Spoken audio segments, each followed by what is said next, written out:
পচা মার্কা গরমে কেন যে বিয়ের জন্য রাজি হলাম এবার বুঝতে পারছি লোকে কেন শীতকালে বিয়ে করে। শীতকালে বিয়ে করা তো সব দিক থেকেই বেনিফিট। আর এখানে এই গরমে গরমে মাথা পাগল হয়ে যাচ্ছে, এই ভারী ভারী বেনারসি, ভারী ভারী জুয়েলারি, তারপর মানুষজনকে প্রণাম করতে করতে আমার তো জীবন শেষ হয়ে যাচ্ছে।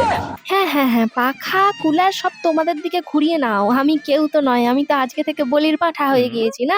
আমার দিকে আর কেন রাখবে, আমাকে কেউ মানুষই গণ্য করছে না। কি সুন্দর সুন্দর খাবারের গন্ধ উঠছে, কেউ তো আমাকে একটু এসে বলছে না যে তুমি খাও।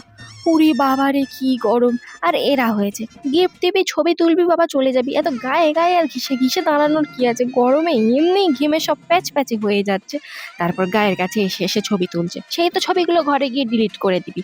দেখবি এর বাবা কত গয়না দিল, তার বাবা কত গয়না দিল, তাহলে তো গায়ে ঘেসে ঘিসে ছবি তোলার কি আছে, সামনে থেকে তুলে চলে যা। গা চিট চিট করছে গরমে, ভাল লাগছে না। ও কাকিমা, কুলারটা আমার দিকে ঘোরাও না, আমার বাপ তো ওই জন্যই দিয়েছে যাতে মেয়ের গরমটা না লাগে, তোমরা কুটকা চালিয়ে করবে আবার কুলারের হাওয়াও খাবে। এখন তো দেখছি সবেতেই জ্বালা, শীতকালে বিয়ে করলে তখন ভোরবেলা ঘুম থেকে উঠতে হবে ঠান্ডায়, এই গায়ে হলুদে গায়ে ঠান্ডায় জল ঢেলে দেবে, আর গরমকালে পোঁটা বেরিয়ে যাচ্ছে। এর থেকে তো শীতকালটাই ভালো ছিল। আর এই ফটোগ্রাফার দাদারা হয়েছে পোজ দাও আর পোজ দাও, এবার সে ডিমের পোজ বেরিয়ে যাচ্ছে, আমার পোজ দাও। হেসে হেসে আর দিতে পারছি না, পাগল হয়ে যাবো। আচ্ছা, গরমকালে নাইটি পরে বিয়ে করলেই তো হয়ে যায়, এমন একটা নাইটি আবিষ্কার করতে হবে, ব্রাইডাল নাইটি, যেটা পরে গরমে বিয়ে করা যায়। এই গরমে এত ভারী ভারী জিনিস পরে কখনো বিয়ে করা যায়?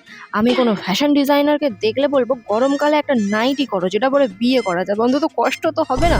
আমার ছানাপোনাগুলোর না আমি সব শীতকালে বিয়ে দেবো, শীতকালে বিয়ের অনেক সুবিধা। এই গরমের শান্তিতে কিছু করা যায় না। আর সে মুখে ফেক হাসি নিয়ে বসে থাকতে হবে, সবার সঙ্গে হাত জড়ো করে প্রণাম করতে হবে। গরমে যে আমার পোঁটা বেরিয়ে যাচ্ছে সে শুধু আমিই বুঝতে পারছি, কেন যে বিয়ে করতে গেছিলাম গরমকালে।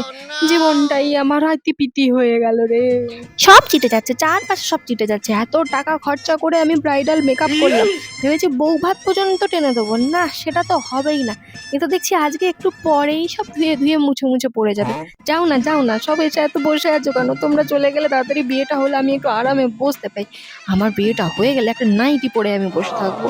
কি কষ্ট রে বাবা। আচ্ছা, আমি তো ঘরে তো গরমকালে নাইটি শর্টস পরে ঘুরতাম, এবার বিয়ের পর আমাকে তো সেখানে সবসময় শাড়ি পরে থাকতে হবে, কি কষ্ট। এর থেকে শীতকালে বিয়ে করলেই ভালো ছিল, একটু নয় ভোরবেলা উঠে পড়তাম, স্নান করেছি কি করিনি কে জানতে যেত। গরমকালে এ তো মহা সমস্যা। এক কাজ করবো, অষ্টমঙ্গলায় যা ঘর আসবো না, আর যাবো নি, এখন বলবো এটাই আমাদের নিয়ম। এই ক্যামেরাম্যান গুলোর হয়েছে বাবা, শুধু পোজ দাও আর পোজ দাও, এবার আমার পোজ বেরিয়ে যাচ্ছে, পোজ দাও আর পোজ দাও। দরকার নেই, আমি আর একবার পরের বছর ভালো করে শীতকালে আমার বিবাহ বার্ষিক করে নেবো।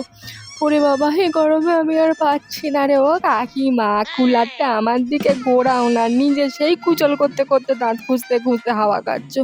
ভাই রে ভাই, গরমে কেউ বিয়ে করিস না ভাই, জীবনটা ইতিপিতি হয়ে গেল।